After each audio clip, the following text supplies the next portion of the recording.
pour l'accueil que vous m'avez réservé ici, à Laurent-Garros, au lieu de performance où chaque match est une épreuve de résilience et de dépassement de soi.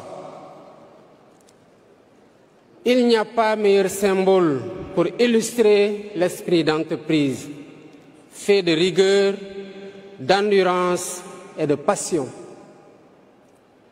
Je félicite le mouvement des entreprises de France et me réjouis du choix de faire du Sénégal l'invité spécial de cette édition. Ce n'est pas un choix anodin. Il reflète le souvenir d'une histoire ancienne et la volonté partagée d'aller plus loin.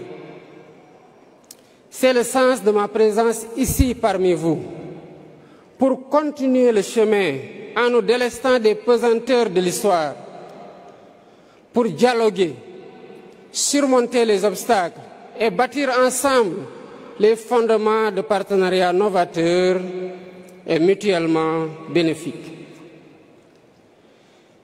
Je sais que chacune de vos expériences respectives est une leçon de vie pour exister, se développer et marcher vers le progrès, parfois tomber, mais se relever. Certains parmi vous ont atteint les cimes en devenant des fleurons de l'économie mondiale. Voilà justement l'ambition que je nourris pour le secteur privé investissant au Sénégal. Le Sénégal reste un pays ouvert à tous les partenariats et s'évertue à instaurer un environnement des affaires stable, prévisible, propice à la sécurité et à la protection de l'investissement. Vous y avez toute votre place dans un contexte mondial de compétition et, hélas, de guerre commerciale de plus en plus ardue. Malgré cette conjoncture mondiale quelque peu rugueuse, nous avons un atout commun, celui d'une dynamique bilatérale positive. Avec le président Emmanuel Macron, nous avons convenu de donner une impulsion nouvelle à la coopération entre nos deux pays. Sans cette ambition, nous ne pourrons rien réaliser ensemble. Et cette ambition ne pourra se réaliser qu'avec le secteur privé. Parce que c'est vous qui créez la richesse et l'emploi. C'est vous qui innovez pour contribuer à relever les défis d'aujourd'hui et de demain. Voilà pourquoi le thème de nos présentes assises, jeu décisif, l'heure des choix, trouve une résonance particulière ici, à Roland-Garros, mais aussi dans le cadre de la vision Sénégal 2050. Pour le Sénégal, le jeu est déjà en cours. L'avenir se joue aujourd'hui. Et les décisions, j'allais dire les choix que nous prenons ensemble, détermineront la place que nous occuperons demain dans un monde de plus en plus compétitif. Gagner ce match suppose vision, stratégie, agilité et solidarité. Gagner ce match suppose des choix courageux. C'est dans cet esprit que nous avons défini notre vision Sénégal 2050. Un agenda national de transformation qui se décline en master plan stratégique 2024-2035 et un plan quinquennal 2025-2029. Ce cadre rassemble nos projets et programmes prioritaires et ouvre des perspectives claires d'investissement et de partenariat. Il offre aux services privés de réelles opportunités d'investissement et de partenariat public-privé dans plusieurs secteurs. Mesdames, Messieurs, le Sénégal avance. Sa croissance est soutenue, portée par le secteur énergétique et par la mise en valeur progressive de ses ressources gazières et pétrolières. Dans le même temps, Nous avons entrepris une gestion rigoureuse de nos finances publiques afin de préserver la soutenabilité de notre trajectoire et de renforcer la confiance des investisseurs.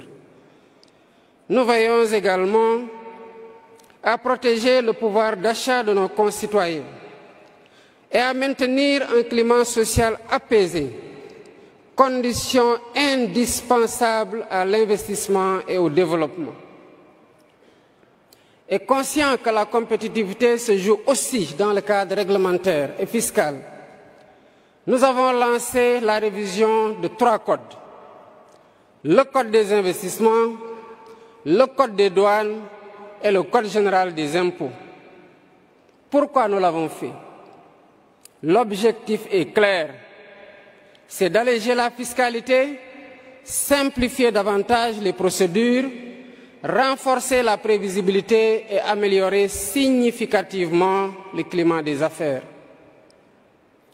Mesdames, Messieurs, le nouveau Code des investissements proposera des incitations ciblées pour les secteurs stratégiques, tandis que la réforme du Code général des impôts visera à rendre notre système plus lisible, plus compétitif et mieux adapté aux réalités de l'entreprise. Pour le Code des douanes, il s'agit pour nous de moderniser le cadre juridique pour mieux répondre aux défis économiques et technologiques actuels sans constituer une contrainte pour les investisseurs et les entreprises. D'un autre côté, la lutte contre la corruption est également au cœur de mon agenda, afin d'instaurer la confiance dans les institutions publiques et d'encourager un comportement responsable des citoyens et des entreprises. L'objectif étant, en ce qui concerne les entreprises, d'uniformiser les règles du jeu pour une concurrence plus saine. Ces chantiers s'accompagnent de mesures concrètes: digitalisation complète des démarches via le guichet unique de l'APIX, facilitation de l'accès à un foncier productif et sécurisation des partenariats publics-privés grâce à un cadre rénové et transparent. Dans le secteur de l'énergie, qui est un facteur clé pour l'investissement, nos capacités sont en constante hausse, avec une part importante des énergies renouvelables dans notre mix énergétique et la mise en exploitation de nos gisements pétroliers et gaziers. Dans le numérique, notre stratégie baptisée le New Deal technologique et l'installation du parc des technologies numériques à Diamniadio ouvre des marchés porteurs pour des solutions innovantes et les start-up à vocation internationale. L'agro-industrie, avec ses agropoles régionaux, est au cœur de notre ambition de souveraineté alimentaire, tout en offrant bien sûr des débouchés exportateurs vers des marchés de plus en plus demandeurs dans le cadre notamment de la ZLECAf africaine. Nos infrastructures modernes, autoroutes, ports, aéroports, corridors logistiques renforcent notre intégration dans les chaînes de valeur régionales et mondiales. Mais l'un de nos plus grands atouts, et qui constitue un axe majeur au titre du capital humain, c'est justement la jeunesse de notre pays. Plus de la moitié de notre population a moins de 25 ans. Cette jeunesse éduquée, connectée, créative, constitue une source de talent unique pour les entreprises.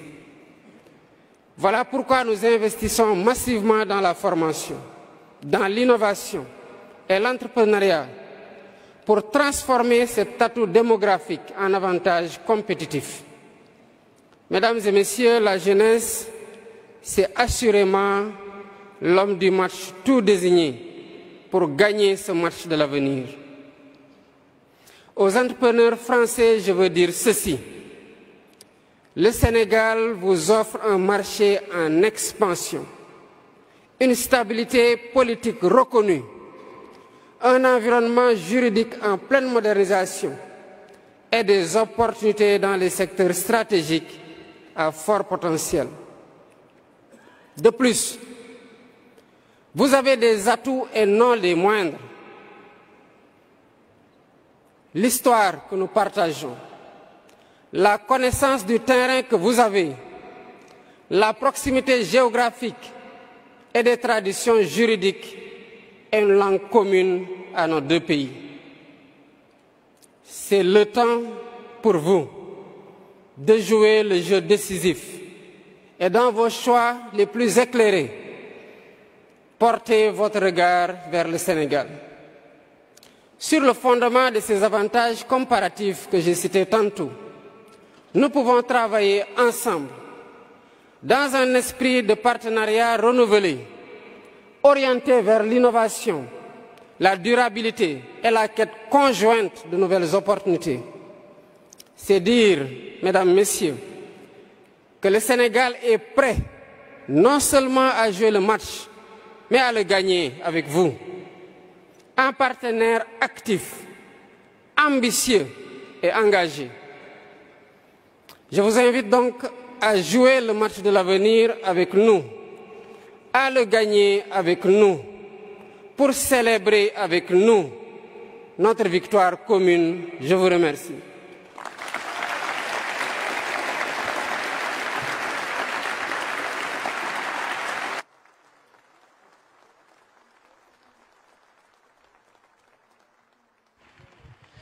Merci beaucoup.